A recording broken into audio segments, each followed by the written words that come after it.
Bonjour à toutes et à tous, j'espère que vous allez très bien. On se retrouve aujourd'hui pour une nouvelle vidéo sur la chaîne Le Mouvement, vidéo dans laquelle je vais vous donner mon avis concernant ce modèle, la Yema Urban Traveler.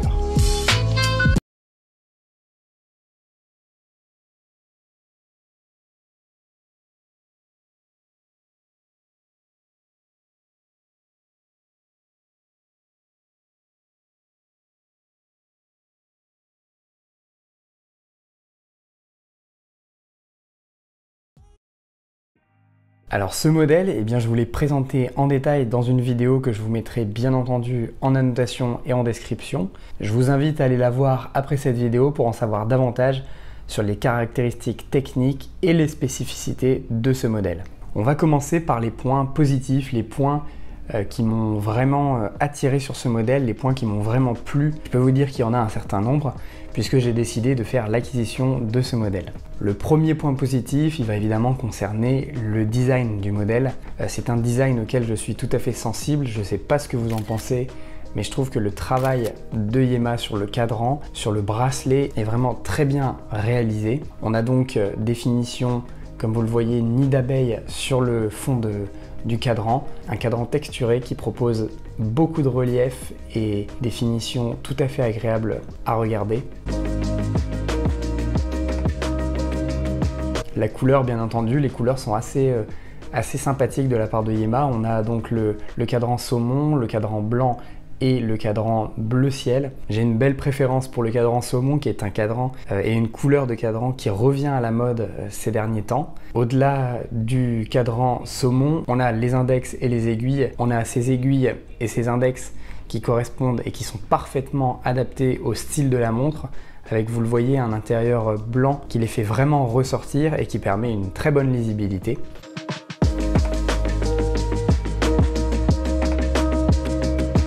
Et puis cette trotteuse entièrement blanche, c'est vraiment le petit détail très élégant de cette montre sportive. Pour finir sur le cadran, on a un beau petit chemin de fer noir qui permet de donner encore plus de précision à la montre. Il est assez discret et plutôt bien vu. Le deuxième point positif, il concerne la forme du boîtier et le travail sur celui-ci. Je trouve que les finitions sont vraiment au rendez-vous. On a un boîtier en forme octogonale et vous le voyez sur chaque angle, sur chaque partie de la montre, différents niveaux de finition. On a des finitions polies, on a des finitions brossées et cette alternance entre ces finitions donne vraiment un côté très sportif, très élégant à la montre. C'est un travail qui est vraiment bien réalisé de la part de Yema et qui donne vraiment envie de lire l'heure, qui nous plonge vraiment dans le cadran. Voilà, donc au-delà de la forme, comme je vous l'ai dit, ces finitions brossées polies sont vraiment très agréables et diffèrent selon les reflets du soleil. Donc un niveau de finition tout à fait appréciable de la part de Yema et tout à fait appréciable sur un modèle de ce prix, un modèle de cette gamme-là. Vous le voyez, le boîtier est un boîtier step case, donc on a une légère surélévation au niveau du cadran, juste ici. Et donc ce travail sur deux niveaux est vraiment très bien réalisé. On a en plus de ce boîtier step case, vous le voyez, le verre qui est légèrement surélevé, légèrement domé. Donc c'est un verre saphir double dôme avec 2,2 mm d'épaisseur. Donc non seulement c'est un verre qui sera résistant aux rayures, mais en plus voilà, c'est un verre qui est légèrement surélevé et qui va permettre de mettre encore plus en avant le cadran et donc ce cadran texturé nid d'abeille. Les deux derniers points positifs avec, selon moi, le bracelet. Je l'ai également mis dans les points négatifs, je vous expliquerai pourquoi. Mais dans un premier temps positif, puisque voilà, il est tout à fait accordé au style de la montre et c'est un bracelet qui est tout à fait qualitatif. Et enfin, le dernier point positif concerne le mouvement. Donc c'est un mouvement maison de la part de Yema. On est annoncé sur une dérive de plus ou moins 25 secondes par jour. Pour le moment, j'ai absolument pas eu cette dérive-là sur les 3 semaines où j'ai pu porter la montre. On était beaucoup plus autour des plus ou moins 10 secondes de dérive par jour. Donc voilà, un mouvement pour l'instant qui tient l'heure. Un mouvement manufacturé maison, c'est très agréable et appréciable de voir une manufacture française qui lance des modèles avec des mouvements maison. Et voilà, on est ravis de pouvoir avoir une montre qui a été façonnée et créée vraiment entièrement en France. Voilà pour les points positifs de ce modèle. Donc vous le voyez, il y en a quand même un certain nombre, hein. C'est vraiment une montre qui a fait forte impression selon moi. On va passer aux points négatifs puisqu'il y en a quelques-uns selon moi. Quand j'ai réalisé la vidéo et que je l'ai publiée, j'ai notamment eu quelques retours pour lesquels j'étais assez d'accord sur ma dernière vidéo. Le premier, eh bien, je vous ai parlé de la qualité du bracelet, mais selon moi, eh bien, c'est un bracelet qui est un poil trop large, notamment au niveau de la boucle. Donc je vais la mettre autour du poignet pour vous montrer ce que ça donne.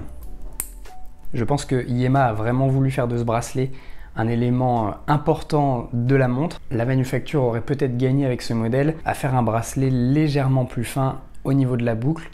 Donc vous le voyez là, c'est un bracelet qui est quand même assez imposant et selon moi il aurait été plus judicieux de l'avoir légèrement plus fin pour gagner en élégance tout en n'omettant pas cette pièce forte de la montre. Enfin, autre point selon moi un petit peu dommageable de la part de la manufacture, eh bien je vous ai parlé du mouvement maison. Malheureusement, il est impossible de l'observer sur le fond de boîte puisque vous le voyez, c'est un fond de boîte qui est vissé. Alors le fond de boîte est plutôt joli puisqu'on a le logo Yema et puis les inscriptions Morteau France avec les caractéristiques techniques de la montre. Mais voilà, un mouvement maison, je trouve ça dommage qu'on n'ait pas pu l'observer à l'arrière de la montre, mettre en avant évidemment ce savoir-faire français au travers de ce fond de boîte transparent aurait été un petit détail tout à fait agréable, surtout pour les amateurs de montres que l'on est. Enfin, le dernier point négatif concernant ce modèle, selon moi, il concerne la couronne.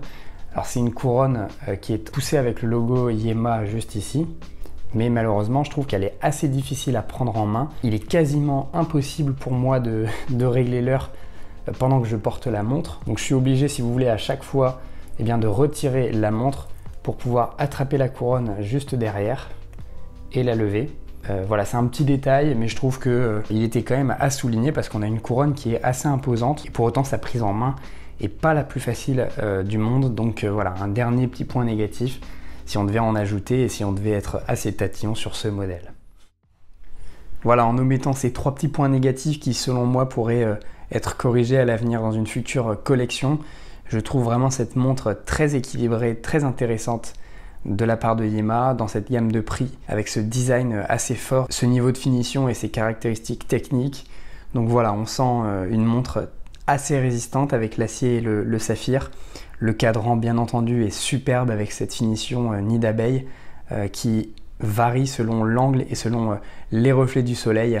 C'est une montre très très lisible, hein. Je l'ai oublié de le préciser en point positif, mais vraiment très lisible. On a, comme je vous en ai parlé, les index et les aiguilles en bâton avec ce blanc qui ressortent vraiment lorsqu'on jette un coup d'œil à la montre. Et donc pour conclure, voilà, je suis très content de ce modèle, globalement que je trouve très réussi. Si on nommait ces quelques points négatifs, j'ai pris beaucoup de plaisir à porter cette montre pendant 3 semaines et je vais continuer à en prendre bien entendu puisque je vais continuer de la porter assez régulièrement. J'aime beaucoup ce style à la fois sportif, à la fois élégant avec ses finitions sur le cadran et les finitions sur le boîtier. Merci d'avoir suivi cette vidéo jusqu'à son terme, j'espère qu'elle vous a plu. N'hésitez pas de votre côté à me dire ce que vous avez pensé de ce modèle, les points positifs et les points négatifs selon vous. Je vous attends dans les commentaires. On se retrouve très rapidement sur la chaîne Le Mouvement pour une prochaine vidéo. À bientôt.